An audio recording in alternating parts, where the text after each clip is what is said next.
ئێمە لە هەرێمی کوردستان خۆتان دەزانن 6 چاکسازیمان هەیە، 3 چاکسازی گەوران لە هەر 3 شارەکان پارێزگەکانی هەولێر و سلێمانی و دهۆک و 3 چاکسازی ژنان و نەوجەوانان بە هەمان شێوە. و لە هەرێمی کوردستان لە ئێستادا 5,015 سزادراو لە ناو چاکسازەکاندا هەنا.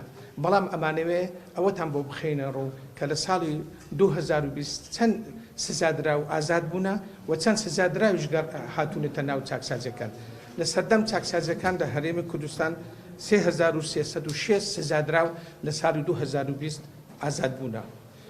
لە ئازادبوونەکە بەم شێوەیە خوارەوە بن. چاکسازی گەورانی هەولێر 1060، چاکسازی گەورانی سلێمانی 733، چاکسازی گەورانی دهۆک 1014، چاکسازی ژنان و منداڵانی هەولێر 160، چاکسازی ژنان و منداڵانی سلێمانی 311، چاکسازی ژنان و منداڵانی دهۆک 93.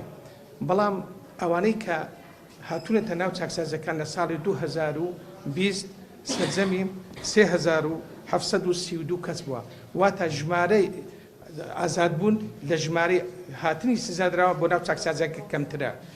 ئەو جیاوازەی کە هەیە نزیکەی 372 کەسە، بەڵام بە ڕێژەی گشتی بە معدەلی گشتی. بەڵام ئەوەی کە جێگای سەرنجە لە چاکسازە گەورانی هەولێرێ زۆرترین سزادراو هاتووتە ناو چاکسازیەکان کە نزیکەی 500 سزادراو زیاتر لەوەی کە بەربووە هاتووتە ناو چاکسازی گەورانی هەولێر.